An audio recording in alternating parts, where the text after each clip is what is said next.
Episode 11 starts with Ryota walking in the door and asking Emily where everyone else is. She tells him that Celeste and Eve left for the dungeon this morning. Apparently a massive amount of carrots have shown up in Talulu.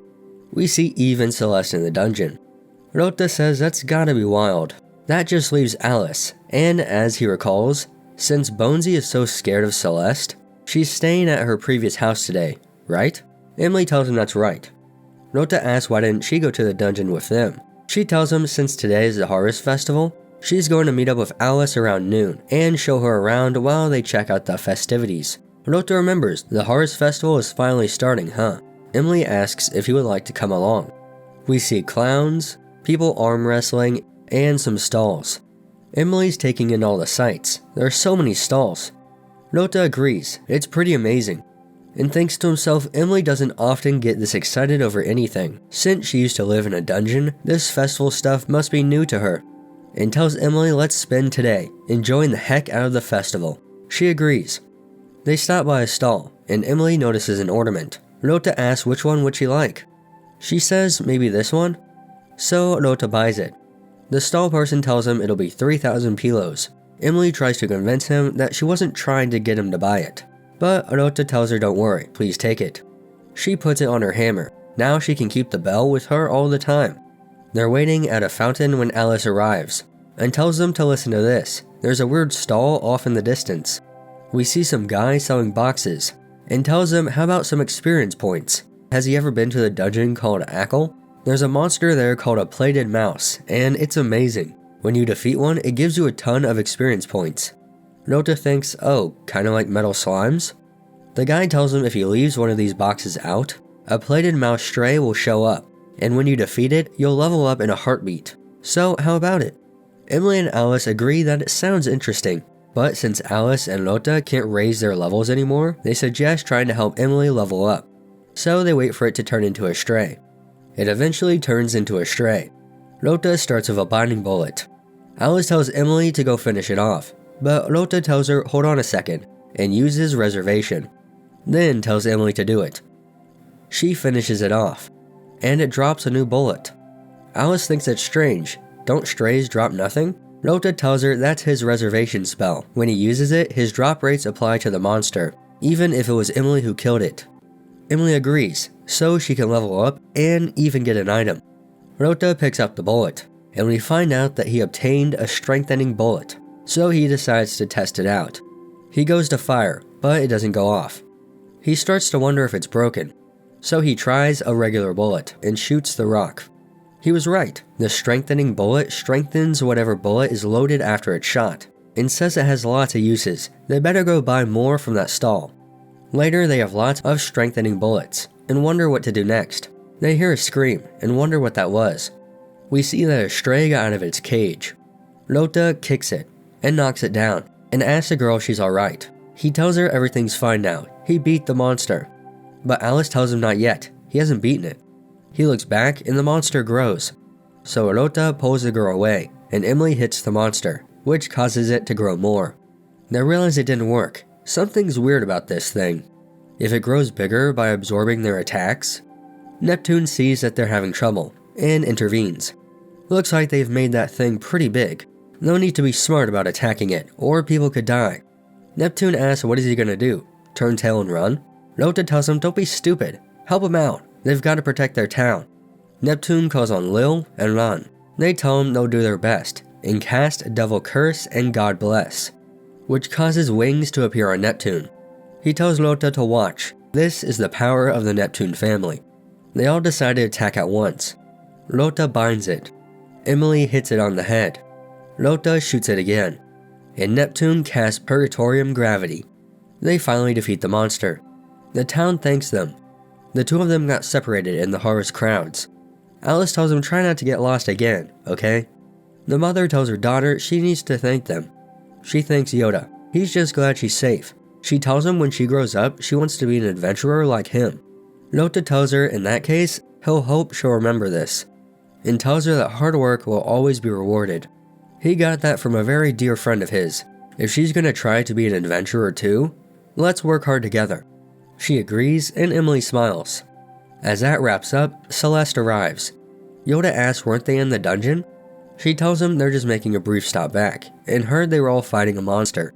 Eve gloats that the magic cart is full of carrots. Emily asks so they came to help. Celeste tells her yeah, but it looks like they're already done. Ryota tells him yeah, the Neptune group helped them out. Neptune tells him well, defeating monsters is part of their job, and notices that he started a family as well.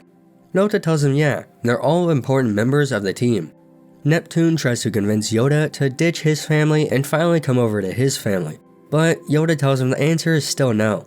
So Neptune says what a shame, shot down again, but he got to fight alongside him, so he'll be content with that for today, and heads out. Eve tells him that next time one shows up, she'll beat it. Alice's stomach grumbles. Running in a panic like that made her hungry. Celeste agrees, they've been in the dungeon all day as well. So Ryota decides that they go get food from the stalls around here, and decide to enjoy the festival to the fullest. Emily's admiring all the stalls around them. They stop by a takoyaki stall, Eve goes fishing, Yoda does a ring toss, and they continue eating. Alice goes to feed Bonesy and Jiggly. Celeste is admiring how adorable the two are. They see Eve eating meat, and are shocked because it's not carrots. Eve tells them rabbits are actually pretty okay with meat too. Celeste brings up that she did tell them a story about that before. Alice mentions that she saw a stall selling food made of carrots. Eve tells her that she's a gourmand, she only eats delicious carrots. Yoda suggests that maybe she eat a variety of foods and not be picky, but Eve tells him he shouldn't be so impudent. Emily remarks that the two of them get along so well. As they're eating candy apples, Alice brings up that there are a bunch of monsters over there. Celeste brings up if they're in that direction, it's probably the arena. Alice didn't know they had an arena. Yoda tells her yeah, the goods gathered for the Harvest Festival are turned into strays in the arena and then killed. Alice brings up that that's weird. Celeste tells her fighters participate in pairs. If they manage to defeat them, you can get a rare item as a prize. Ryota says a rare item? He wants to try for one. Why don't they join as well? Emily asks who would be on his team. Assuming he participates, he'll need one more. Yoda looks around and asks Celeste to join. She's flustered. Her? Yoda asks why is she that surprised. He thought she would be the best choice. She wonders, is that like a confession? He tells her, well, she's always out there getting intel for him, and she knows a lot about monsters, so she's the best bet for something like this. She starts to pout. Yoda wonders what's wrong. She continues to pout. That makes her happy, but it feels like he doesn't see her as one of them. Next, they're in the arena. Celeste uses Inferno. Yoda remarks that she seems to be going harder than usual today, but she tells him she's not, and brings up that the monster is still alive. Ryota finishes it off, and remarks that it takes two to defeat a high-gut slime. She's mastered the art of leaving them with just enough HP. She rocks.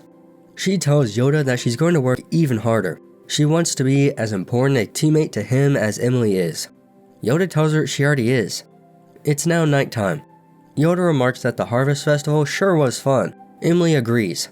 Yoda asks Celeste what was the rare item they got at the arena.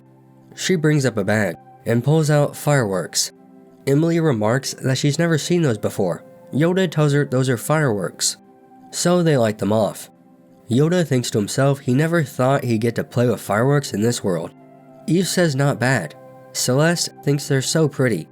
Once it's over, Alice mentions that was so fun. Yoda agrees. He hasn't played with fireworks since he was a kid. He's glad he got to do it with all of them.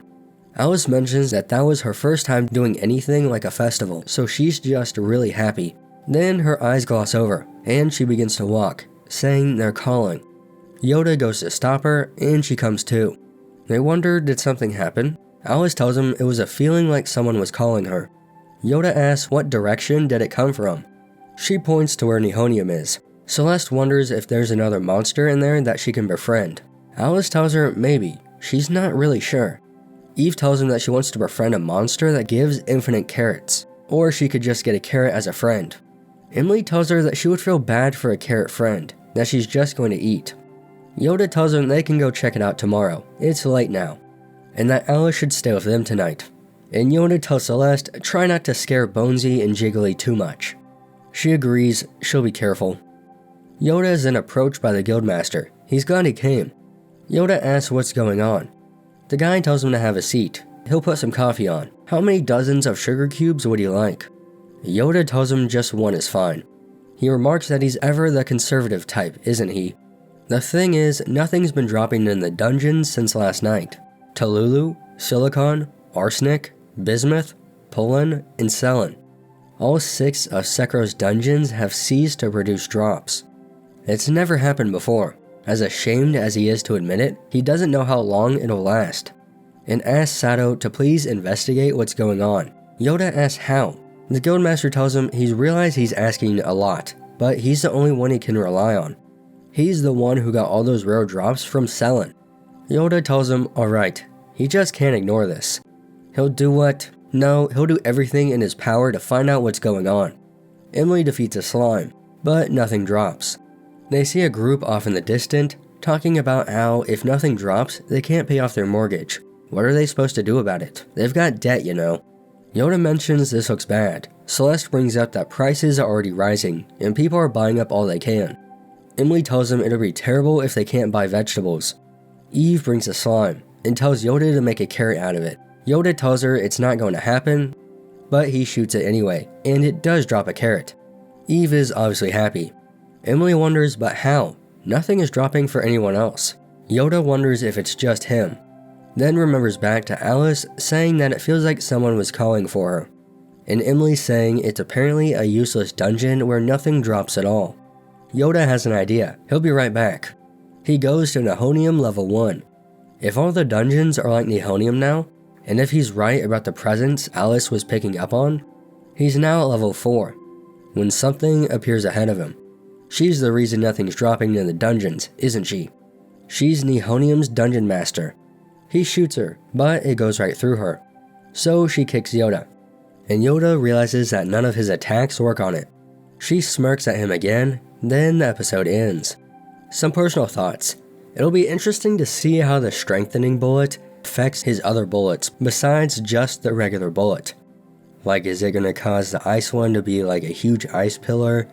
Or the fire one to be like Celeste's fire attack? And the erasing one, what's that one going to turn into? Who knows, I think there's a decent amount of potential of things they can do with it. And it'll be interesting to see how he's going to take down the Dungeon Master with what I imagined is going to be a strengthened bullet of some kind, or a combination of everyone else's abilities all hitting it at once. We'll just have to see. It's always nice to see Emily and Yoda getting closer as a pair.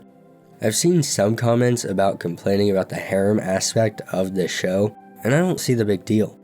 Because it's not really in a relationship type of way, they're just friends. Celeste is the only one that really is overtly into Yoda. Eve is more into his carrots. Alice just sees him as a friend, if anything. And Emily is more a motherly role. Now maybe she actually does like Yoda, she just doesn't really say anything about it. Who knows? I doubt they're going to do anything with it because that's not the intention of it, but if they do, we'll just have to see. A good episode. I'm looking forward to next week, but that's about it. So yeah,